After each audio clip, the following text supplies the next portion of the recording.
എല്ലാവർക്കും നമസ്കാരം. കഴിഞ്ഞ വീഡിയോയിൽ നമ്മൾ പ്രധാനപ്പെട്ട ഒരു കാര്യം മനസ്സിലാക്കി.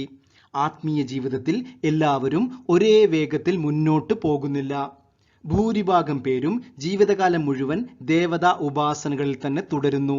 ചുരുക്കം ചിലർ ഈശ്വരൻ ആരാണ്, എന്താണ് എന്ന അന്വേഷണം ആരംഭിക്കുന്നു.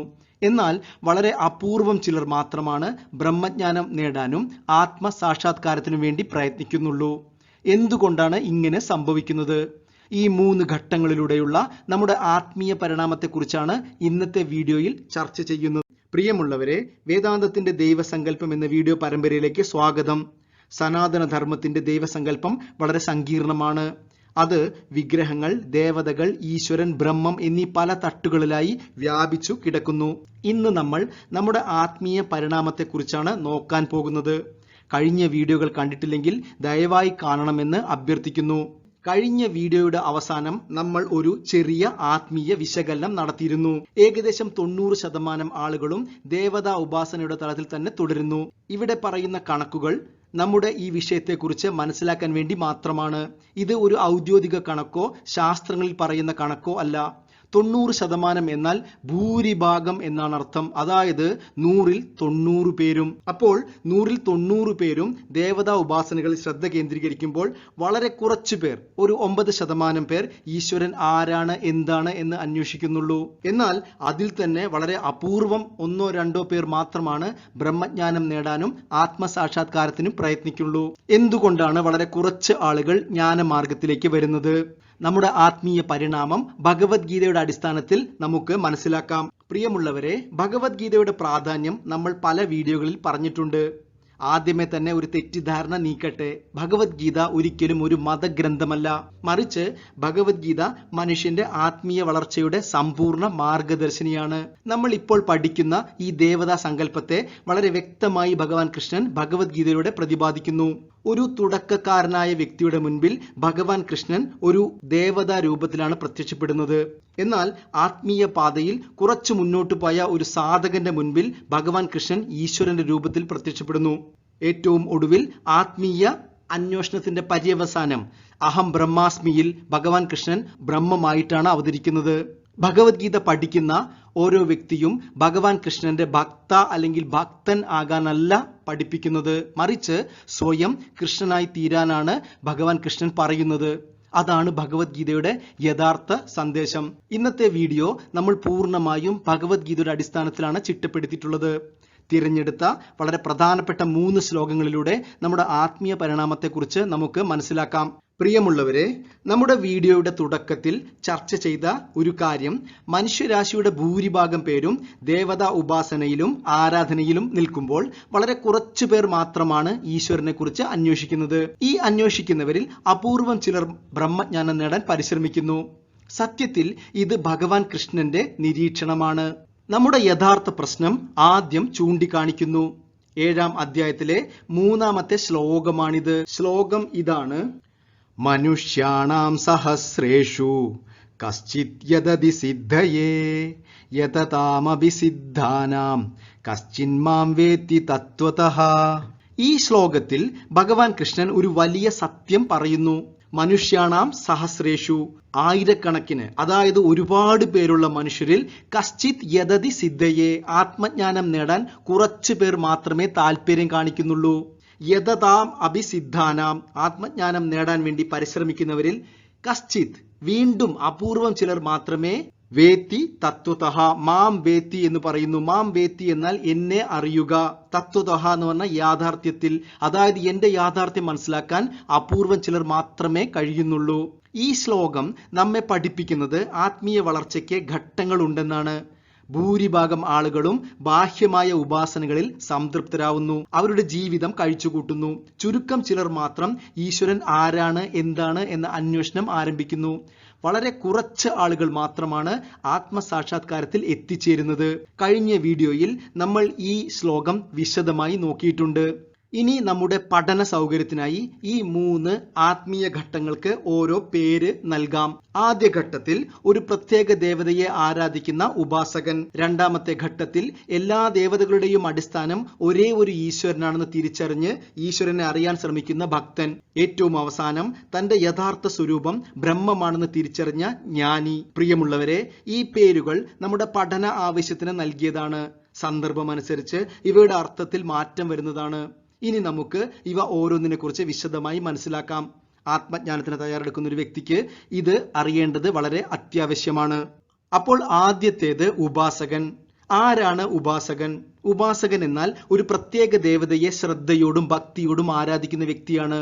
എപ്പോഴും ദൈവത്തിനെ ഒരു വ്യക്തിയായി ഇയാൾ കാണുന്നു. ദൈവവുമായി എനിക്കൊരു വ്യക്തിബന്ധം ഉണ്ടെന്ന് ഇയാൾ വിശ്വസിക്കുന്നു.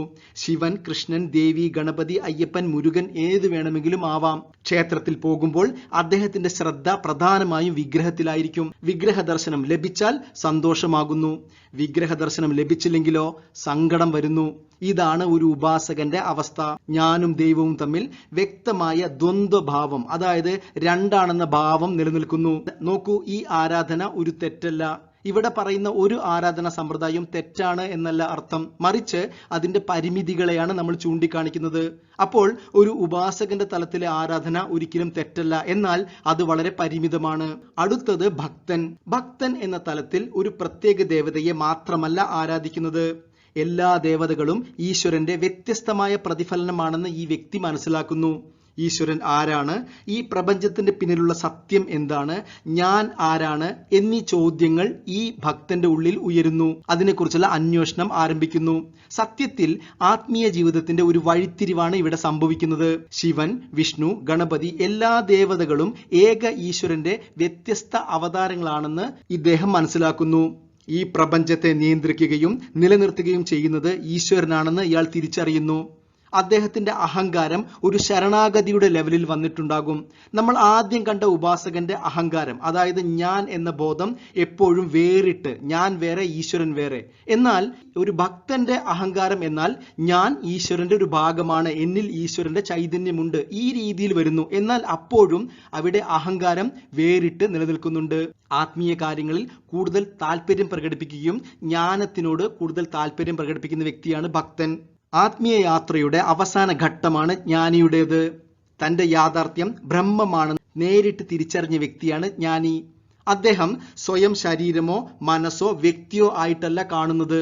ദൈവം എന്നത് ആരാധിക്കേണ്ട ഒന്നല്ല, മറിച്ച് തന്റെ യഥാർത്ഥ സ്വരൂപമാണെന്ന് അദ്ദേഹം തിരിച്ചറിയുന്നു. അഹം ബ്രഹ്മാസ്മി എന്ന അറിവിൽ അദ്ദേഹം വിരാജിക്കുന്നു. ഞാൻ എന്നാൽ ബ്രഹ്മം എന്ന തിരിച്ചറിവ് എപ്പോഴും ഉണ്ടാകും. അദ്ദേഹം അമ്പലത്തിൽ പോകുന്നത് ആരാധന നടത്താനോ എന്തെങ്കിലും ദൈവത്തിൽ നിന്ന് ആവശ്യപ്പെടാനോ അല്ല, മറിച്ച് കൃതജ്ഞതയും വിനയവും സ്നേഹവും പ്രകടിപ്പിക്കാനാണ്.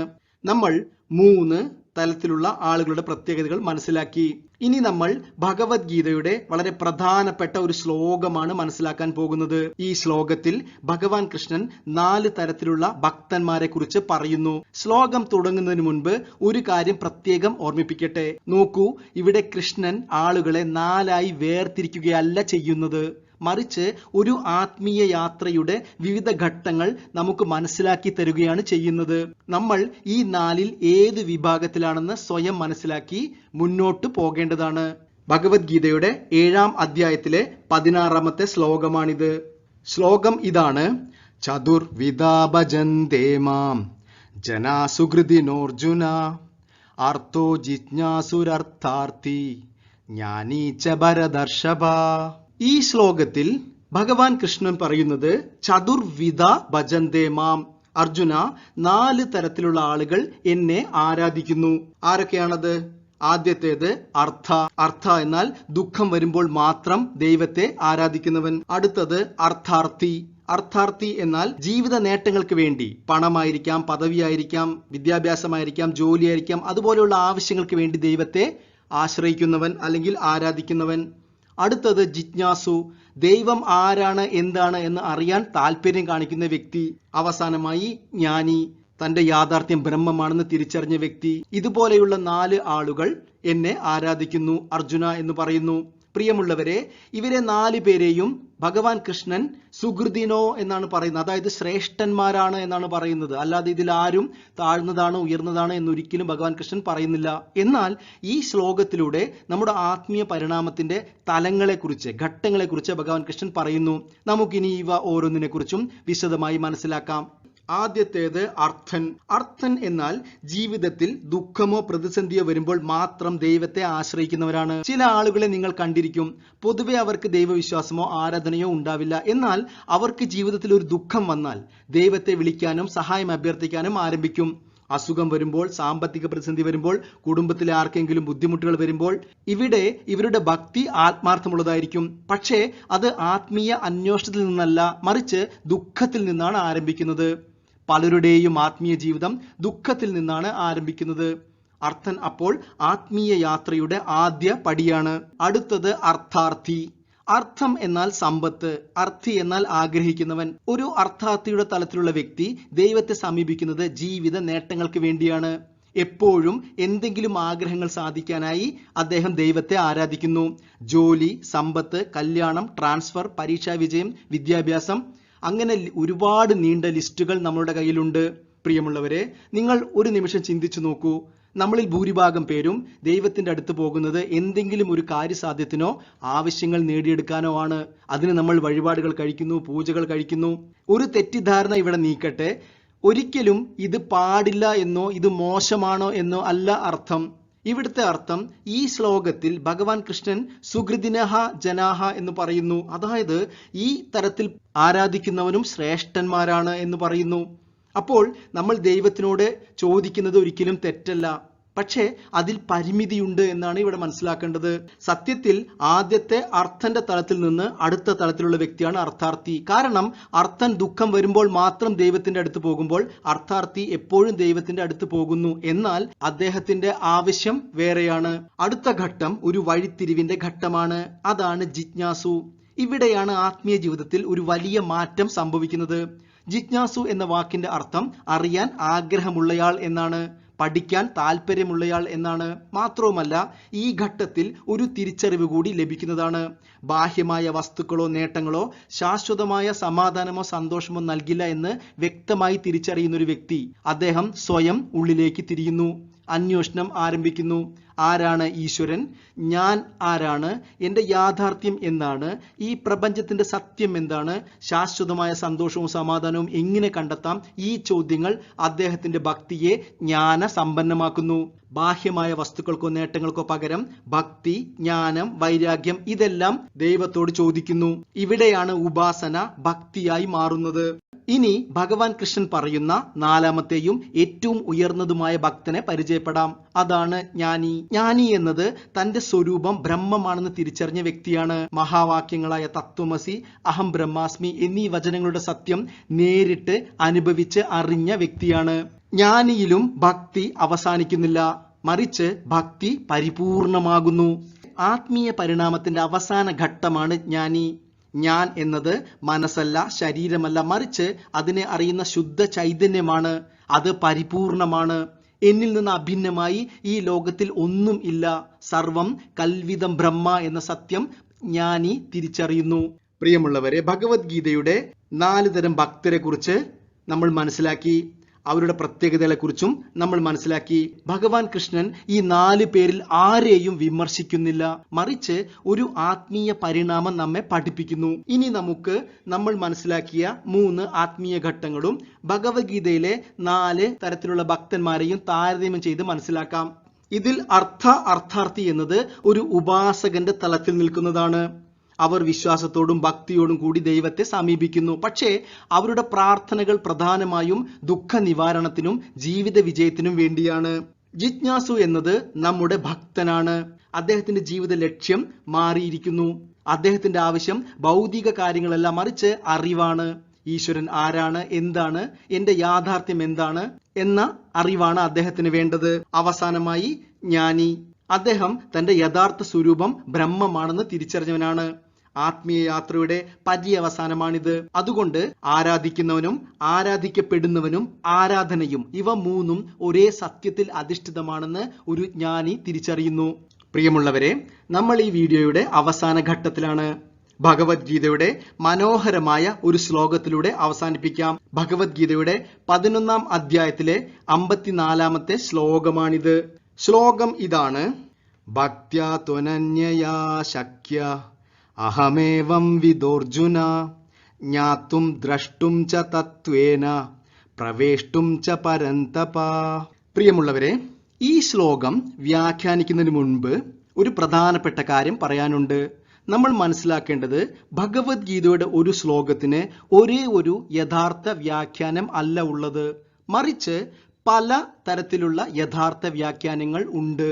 സത്യത്തിൽ ഈ ശ്ലോകം നമുക്ക് പല രീതിയിൽ വ്യാഖ്യാനിക്കാം. എന്നാൽ നമ്മൾ പഠിച്ചുകൊണ്ടിരിക്കുന്ന ദേവതാ സങ്കല്പവുമായി ബന്ധപ്പെടുത്തിയാണ് ഇവിടെ നമ്മൾ വ്യാഖ്യാനിക്കുന്നത്. അപ്പോൾ ഭഗവാൻ കൃഷ്ണൻ പറയുന്നു, നോക്കൂ, ഭക്ത്യാ ത്വനന്യയാ ശക്യ. ശക്യ എന്നാൽ പോസിബിൾ, സാധ്യമാവുകയുള്ളൂ. എപ്പോൾ? അനന്യ ഭക്തി, അതായത് ശുദ്ധമായ ഭക്തിയിലൂടെ മാത്രമേ അർജുന നിനക്ക് എന്നെ പൂർണ്ണമായി മനസ്സിലാക്കാൻ സാധിക്കുകയുള്ളൂ. ഇനി 3 കാര്യങ്ങൾ ഭഗവാൻ കൃഷ്ണൻ ഇവിടെ പറയുന്നുണ്ട്. ജ്ഞാതും ദ്രഷ്ടും പ്രവേഷ്ടും. ജ്ഞാതും എന്നാൽ അറിയുക, ദ്രഷ്ടും എന്നാൽ കാണുക, പ്രവേഷ്ടും എന്നാൽ സാക്ഷാത്കരിക്കുക. അപ്പോൾ അർജുന, ശുദ്ധമായ ഭക്തിയിലൂടെ മാത്രമേ എന്നെ നിനക്ക് പൂർണ്ണമായി മനസ്സിലാക്കാൻ കഴിയുകയുള്ളൂ. നിന്റെ ഭക്തി പക്വമാകുന്നതിനനുസരിച്ച് നിന്റെ ആത്മീയ പരിണാമവും സംഭവിക്കുന്നു. ആദ്യം നമ്മൾ ദ്രഷ്ടും, ഇതിലെ ദ്രഷ്ടും എന്ന വാക്കിന്റെ അർത്ഥം സീമി. പ്രിയമുള്ളവരെ, നിങ്ങൾ ചിന്തിച്ചു നോക്കൂ, ഭഗവാൻ കൃഷ്ണന്റെ രൂപം കാണാത്തവർ ആരാണുള്ളത്? അമ്പലത്തിലായാലും ഫോട്ടോയിലായാലും നമ്മുടെ ഉള്ളിൽ ഒരു രൂപമുണ്ട്. ദേവതാ സങ്കല്പത്തിലുള്ള ഭഗവാൻ കൃഷ്ണനെ എല്ലാവർക്കും അറിയാം, എല്ലാവരും കാണുന്നുണ്ട്. എന്നാൽ ഭഗവാൻ കൃഷ്ണൻ പറയുന്നത് അടുത്ത പ്രധാനപ്പെട്ട ഒരു കാര്യം ജ്ഞാതും എന്നാണ്. നോ മീ, എന്നെ അറിയൂ. നിങ്ങൾ എന്നെ കാണുക മാത്രമല്ല, എന്നെ അറിയാൻ ശ്രമിക്കൂ. നിങ്ങൾ ചിന്തിച്ചു നോക്കൂ, ഭഗവാൻ കൃഷ്ണന്റെ സ്വരൂപത്തെ കാണുന്ന എത്ര പേർ ഭഗവാൻ കൃഷ്ണൻ ആരാണ്, എന്താണ് എന്ന് അന്വേഷിക്കുന്നുണ്ട്? അതാണ് ഭഗവാൻ കൃഷ്ണൻ ഇവിടെ പറയുന്നത്. അവസാനമായി പ്രവേഷ്ടും. ശരിക്കും പ്രവേഷ്ടും എന്നതിനർത്ഥം പ്രവേശിക്കുക എന്നതാണ്. എന്നാൽ ഇവിടെ അർത്ഥം റിയലൈസ് മീ, നീ എന്നെ സാക്ഷാത്കരിക്കൂ, നിന്റെയും എന്റെയും യാഥാർത്ഥ്യം ഒന്നാണെന്ന് തിരിച്ചറിയൂ. അതാണ് തത്വമസി. പ്രിയമുള്ളവരെ, ഈ ശ്ലോകത്തിൽ പ്രധാനപ്പെട്ട ഒരു വാക്കുണ്ട്, അതാണ് അനന്യയാ ഭക്തി. അനന്യയാ ഭക്തി എന്നാൽ, അതായത് ഈ 3 ഘട്ടത്തിലും, നമ്മുടെ ആത്മീയ പരിണാമത്തിന്റെ എല്ലാ ഘട്ടത്തിലും നമുക്ക് വേണ്ട ഒന്നാണ് ഭക്തി. എന്നാൽ പല ഘട്ടങ്ങളിലുള്ള ഭക്തി പല രീതിയിലാണ് ഉള്ളത്. അതുകൊണ്ട് നമ്മൾ അടുത്ത വീഡിയോയിൽ ഈ ഭക്തിയെക്കുറിച്ചാണ് പറയാൻ പോകുന്നത്. പ്രിയമുള്ളവരെ, നമ്മൾ ഈ വീഡിയോ അവസാനിപ്പിക്കാൻ പോവുകയാണ്. ഇന്നത്തെ വീഡിയോയിൽ ആത്മീയ പരിണാമത്തിന്റെ 3 ഘട്ടങ്ങളെക്കുറിച്ച് നമ്മൾ മനസ്സിലാക്കി. എല്ലാ തലത്തിലും ഭഗവത്ഗീത നമ്മളെ നയിക്കുന്നു. എല്ലാവരുടെയും തുടക്കം അർത്ഥാർത്ഥികളിലാണ്. ദേവതകൾ, ഉപാസനയും എല്ലാം ഈ തലത്തിലാണ്. നമ്മുടെ ഭക്തി പക്വമാകുന്നതിനനുസരിച്ച് ഈശ്വരന്റെ അടുത്ത തലത്തിലേക്ക്, അതായത് ജിജ്ഞാസുവിന്റെ തലത്തിലേക്ക് നമ്മൾ പുരോഗമിക്കുന്നു. ഗുരുവിന്റെയും ശാസ്ത്രങ്ങളുടെയും ഈശ്വരന്റെയും അനുഗ്രഹത്തോടുകൂടി നമ്മുടെ യാഥാർത്ഥ്യം, ബ്രഹ്മം നമ്മൾ സാക്ഷാത്കരിക്കുന്നു. അജ്ഞാനം നീങ്ങി ആത്മജ്ഞാനം ഉദിക്കുന്ന സ്ഥലമാണിത്. ഉപാസനയുടെ പരിപൂർണതയാണ് ഭക്തി, ഭക്തിയുടെ പരിപൂർണതയാണ് ജ്ഞാനം, ജ്ഞാനത്തിന്റെ പരിപൂർണതയാണ് മോക്ഷം. ഈ വീഡിയോ കണ്ടതിന് ഒരുപാട് നന്ദി. ചാനൽ സബ്സ്ക്രൈബ് ചെയ്യണമെന്ന് അഭ്യർത്ഥിക്കുന്നു. നിങ്ങളുടെ സംശയങ്ങളും ചോദ്യങ്ങളും laymansvedanta@gmail.com എന്ന മെയിൽ ഐഡിയിൽ അയക്കാവുന്നതാണ്. അടുത്ത വീഡിയോയിൽ വീണ്ടും കാണാം. നന്ദി, നമസ്കാരം.